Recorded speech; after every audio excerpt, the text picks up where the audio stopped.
Welcome back. I'm back in the States, back in what is usually sunny California, but is raining away today.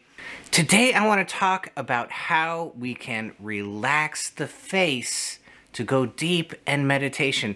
And usually that would be a very simple instruction, but we're going to take it quite deep. This was a technique that was shared with me from a very dear friend, a very deep yogi, and it follows beautifully the principles that were taught to me by my guru, Ashok Singh.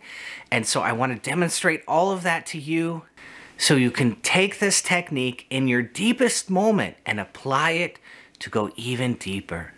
So let's get into it.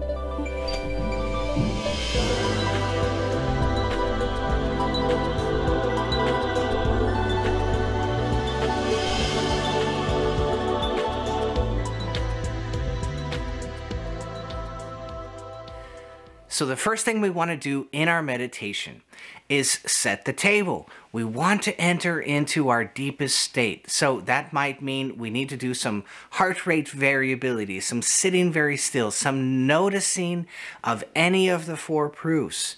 And then once we have established that connection with the parasympathetic system, then we can let go and just be in our meditation. We did the work, now we've got to be the bee. We've got to enjoy what we worked for. And that's the soaking it in. Somebody asked me, when I get to that deep place and I feel bliss, what should I do? I said, become the potato. Become the potato in the soup and soak it into yourself.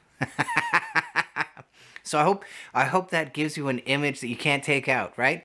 I am the potato, I am the meditative potato soaking in this deep state. And just really enjoy that, soak it into yourself. So you're soaking it in, not to your body, of course, you're soaking it into your mind, which is helping establish a profound connection with your soul. So now we have entered into that first tier of setting the table. Maybe you get as deep as setting some or all of the second tier of that setting the table, right? You might have the tranquil breath, the freeze response, and the roll-up of consciousness. This is gigantic. I cannot stress enough how deeply profound that is, that you are able to touch on these really, really deep states, all right? It might not feel like it's hugely deep to you. It doesn't matter. It's very, very deep. Somebody called me up. They said, I'm not doing so great. All I have is the tranquil breath and the freeze response and the roll-up of consciousness.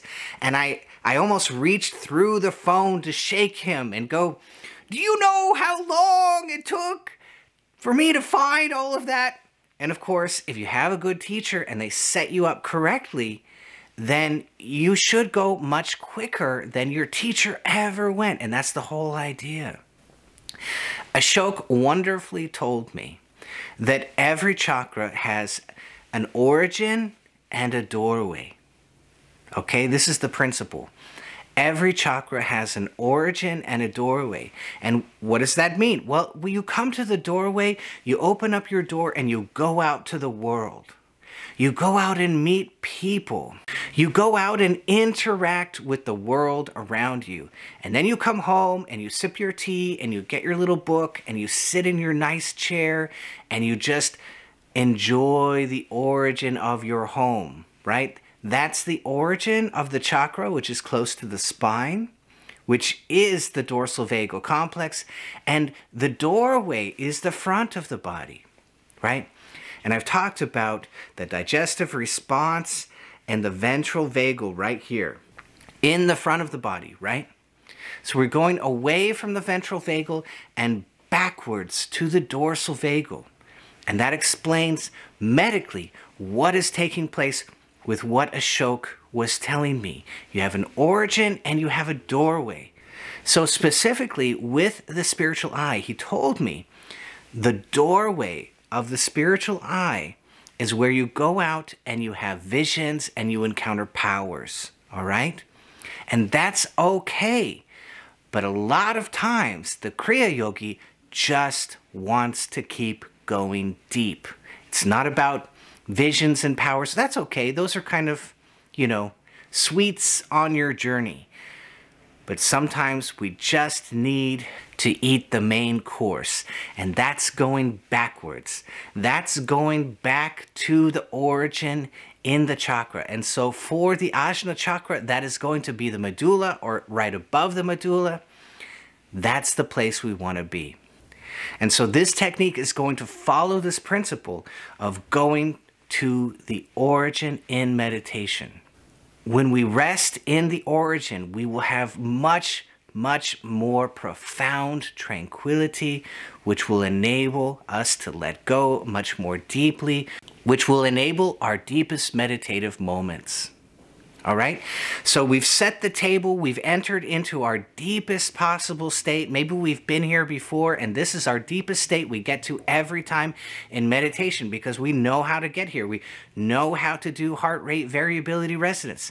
We know how to maybe enter into the tranquil breath and the freeze response and the roll-up of consciousness. And if you know that, you can enter into this deepest place for you today. And then you can practice this technique. Because a lot of times the yogi, even though you're in a freeze response, even though you have the tranquil breath or you have heart rate variability resonance, even though that is going on, there is still residual energy in the front of the face, in that ventral vagal. There's still energy coming up into the face. And we want to draw that backwards. And it's so easy. We're just going to feel our face a little bit and then feel as if we are taking a step backwards from that place. That's all it is. Towards the medulla. So I'm taking one step backwards towards the medulla. I feel the face, I feel the energy in the face, and I'm pulling that. I'm taking that energy and taking one step backwards into the medulla. So I'm just taking it stepwise, one step at a time. I don't have to do the whole thing at once. It's just step back into the medulla, into the heart of the medulla. I'm shrinking down into the origin of the origin, the heart of the medulla. Take a step back. I take a step back into the medulla. Take a step back into the medulla. Take a step back. Over and over. You feel what's here. You feel where am I energetically in my face? Okay, there I am. I take a step back into the medulla. I take a step back. That's the exercise. If we are sitting at our desk, we can practice this. If we have 5 minutes of rest, we can practice this. If we're sitting in our bed, we can practice this. But when you set the table of your deepest meditation and then you practice this, it will be profound. It will blow your mind because you're enabling the exact place that you want to go.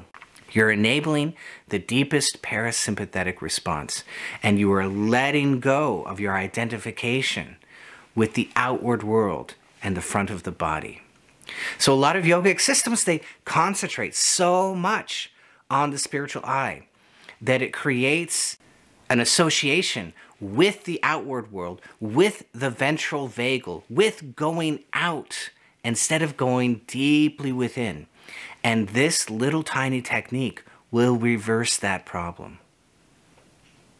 And even if you didn't set that up inside of yourself, you didn't become primarily focused on the spiritual eye in your spiritual meditative journey, even if you didn't do that, you still have to come out and use your face to greet the world. And so this will help you to draw it backwards into deep meditation. And it will take setting the table to a very deep level. So we're using that table as a springboard and then going very, very deep with this little simple technique of stepping backwards into ourselves, stepping backwards into the medulla, stepping backwards into beautiful, wonderful, profound profound tranquility. So I hope that you loved this. If you did, be sure to hit that bell down below so I can see all of you.